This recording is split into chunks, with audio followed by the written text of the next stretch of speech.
Have you ever gotten into a car accident and wish you had a video recording? Have you ever had your car broken into and wished you had a license plate? Have you ever driven somewhere cool and wish you had an easy recording of the view? Well, in today's episode, we're going to talk all about dash cams, how to install them, how to power them, how to save the recordings, and what options to look for when purchasing, and in the end, a detailed review of the VIOFO A129. Dash cams have been out in the consumer market for a long time, but sales really skyrocketed back in 2015 in the UK by 395%. Since then, many new models have hit the market, and the Tesla's integrated system in their car has led to a lot of interesting dash cam footage hitting the web. According to one article, it's one of the top 5 most sought after features that consumers want in their next vehicle. Well, until the manufacturers integrate them into the car, there's hundreds of reasonably priced feature-packed cameras available today. I have linked 5 below in the video description that I have tested myself, and I would recommend if you want to check those out. Okay, let's quickly look at the options on the market and compare the features to what may work best for you. The small cameras are generally powered by the car's 12-volt electrical system, and more on that later. Inside the cameras, there will be a small battery pack or capacitor, and that is there to handle small power fluctuations from the car power and also to continue recording even after the car has been shut off. Inside the camera, they'll have a small memory chip in order to record for a period of time depending on how long that memory stick is that you buy.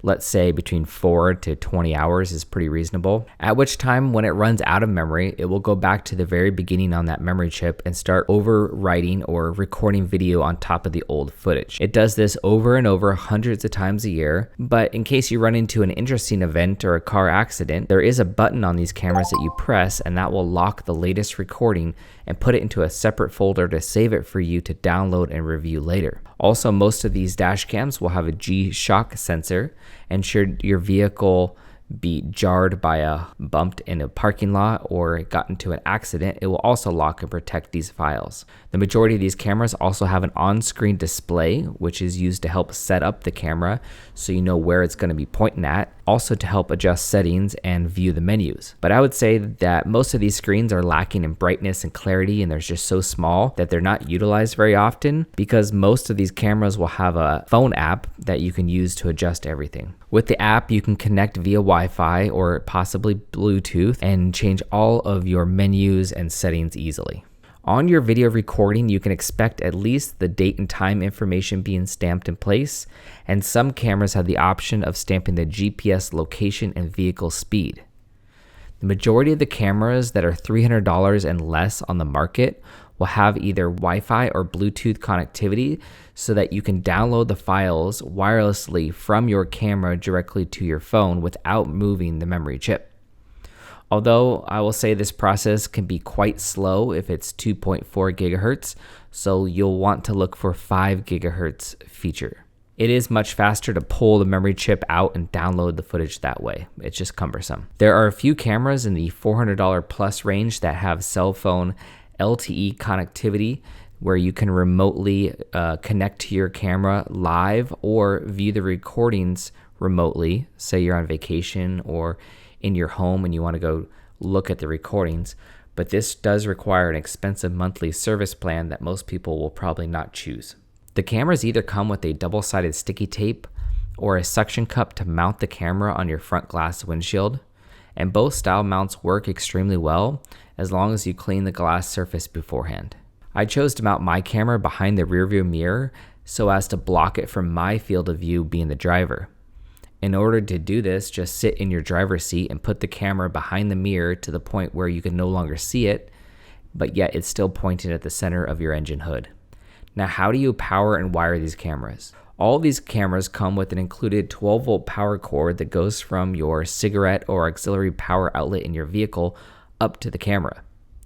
Now, a lot of people won't want the distraction of that cable hanging down from the rearview mirror, so it's best if you tuck that wire underneath the headliner of your vehicle and down the side pillar and underneath the dash and over to your center console, or you may have the ability to tap into the 12-volt power supply of your car inside the panel above your rearview mirror.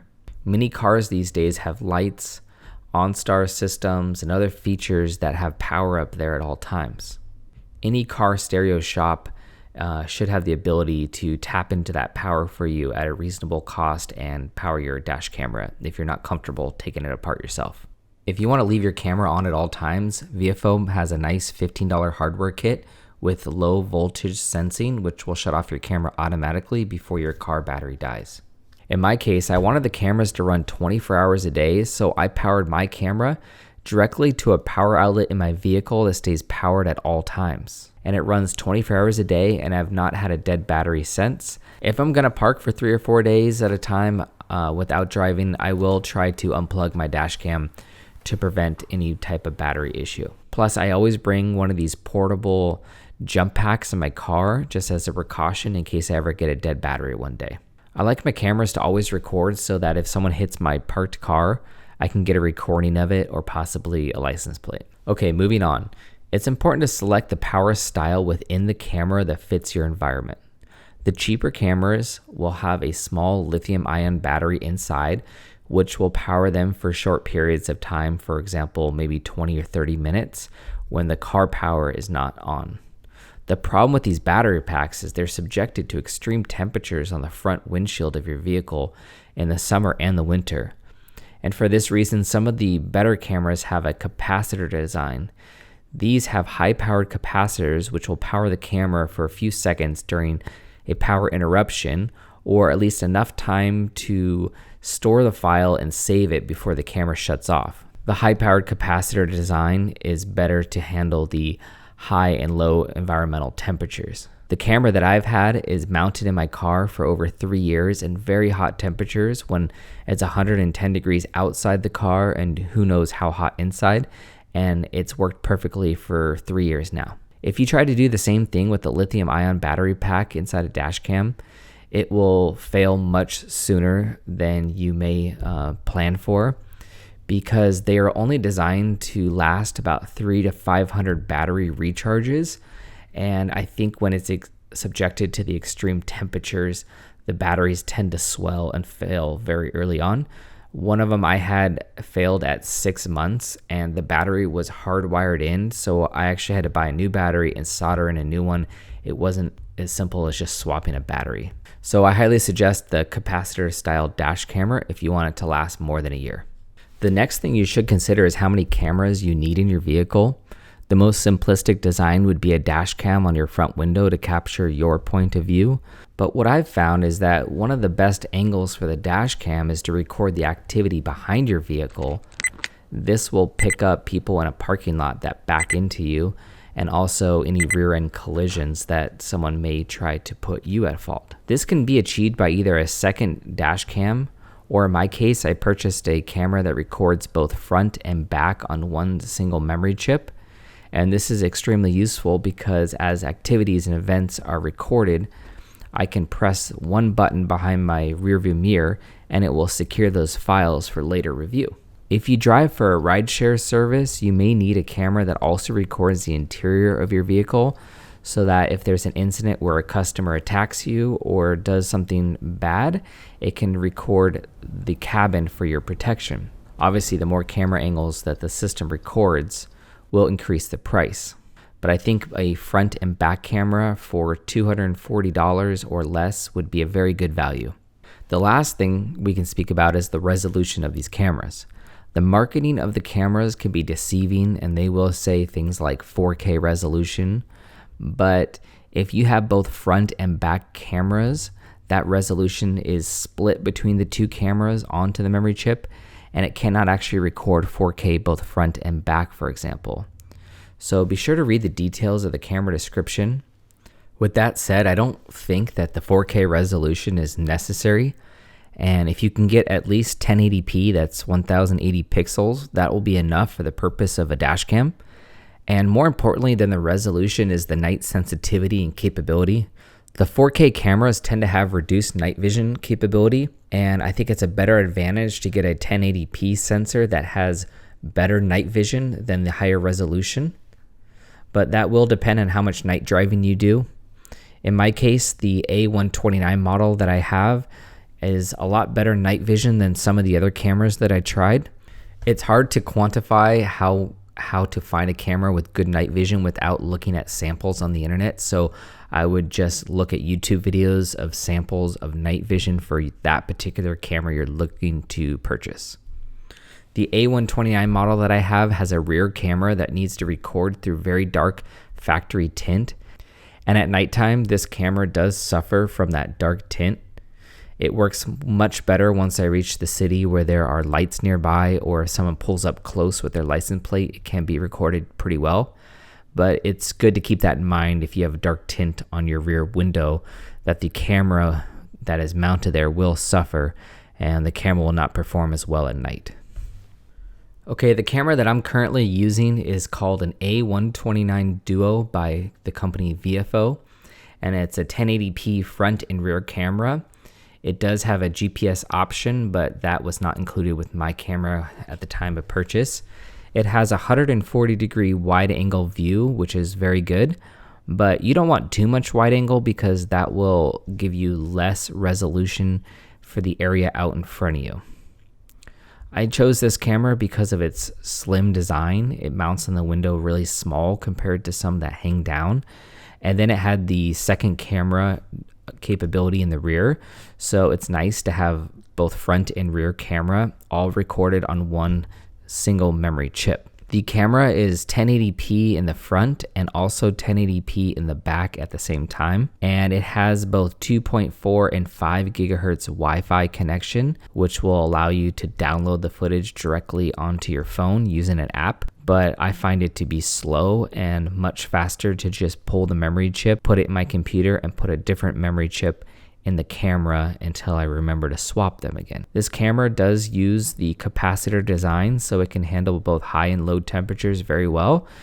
And like I said, it's been in the car for 3 years with no issues because there's no internal battery on this model.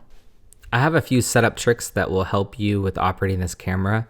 Soon after the camera boots up, it'll automatically start recording, and you want to stop that recording so you can adjust a few settings. So you'll hit the record button to stop that.